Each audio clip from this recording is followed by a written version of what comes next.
trial of the arsonist behind the Parliament fire has yet to get off to a proper start. The Hawks apprehended Zandile Christmas Mafe on the 2nd of January 2022. He made several court appearances since, and the last one was in November. Mafe has been remanded in custody at Pollsmoor Prison in Cape Town. Our reporter, Erin Bates, has more from Parliament. Erin, I know that Zandile Mafe's case has taken a number of peculiar turns in the last year. What do we know so far?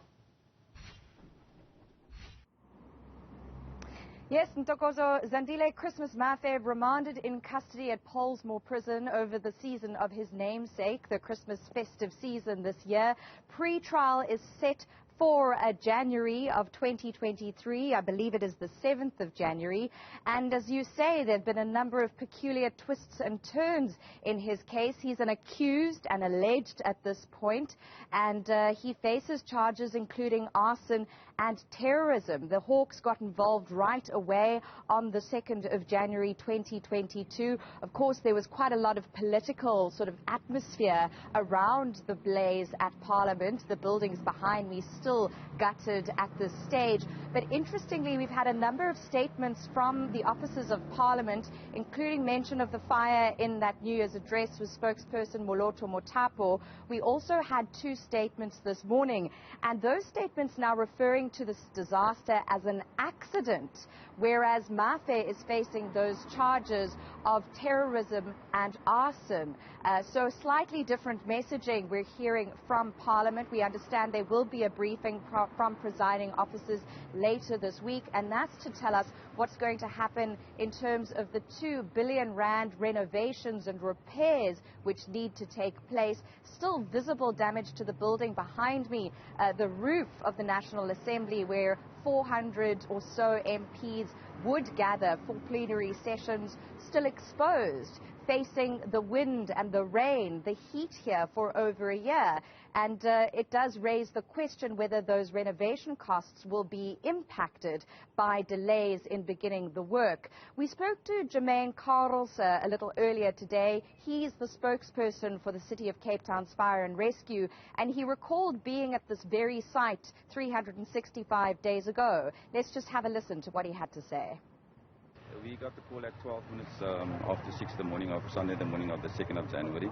And our first station that responded was the Rowland Street Fire Station. Crews were here within 6 minutes. We had crews from Rowland Street, Sea Point, and aerial appliance also from Rowland Street. With the initial assessment made within minutes, more resources had to be called in, as the fire was on the 3rd floor of the old assembly. That's partly built with offices and a gym area. By 9 o'clock in the morning, we had about 10 firefighting appliances, specialized vehicles, SCBA guys working in these hot and dangerous conditions.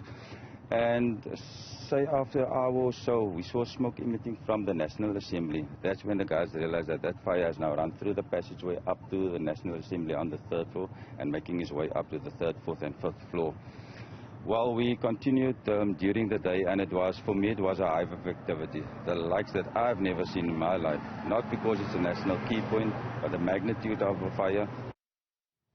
Well, Erin, we've heard from a parliamentary spokesperson, Moloto Motapo, as you say, but any word yet on when, resumption of activities at the parliamentary buildings can be expected? Well, we know that the State of the Nation address on the 9th of February will occur at the City of Cape Town City Hall, which is just a few blocks from here, as it did last year. But it's not as though, even with the damages, Parliament's work on site has stopped altogether. Parliament has been operating as best it can, despite those damages from the inferno of January 2022.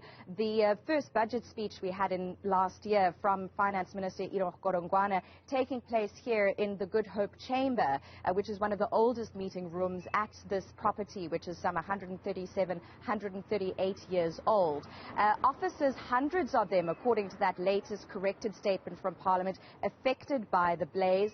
We heard that the sprinkler system was not functional on the day of the fire. It, in fact, hadn't been checked or repaired for some 5 years, so 2017 being the last time that the sprinkler system had been been looked into, and many of the fire doors were open. We understand that's because those fire routes or firefighting routes through Parliament had been used as mere walkways or regular walkways.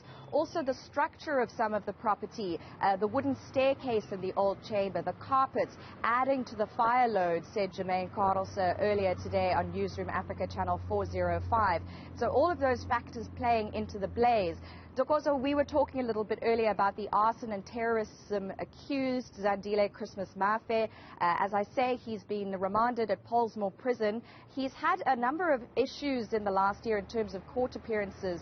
In August, for example, his lawyer said that he was weak due to a reported hunger strike he had begun. In September, he apparently, according again to his lawyer speaking to the court, refused to come up from his cell. He's asked for a kettle, hot bathing water in prison, also a television.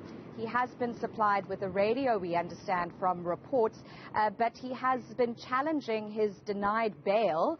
That's pending before the Supreme Court of Appeal, and he is also challenging the charges against him. Mafe has some concerns in terms of his mental health, and there have been discussions in various court appearances throughout the last year about him undergoing some kind of observation.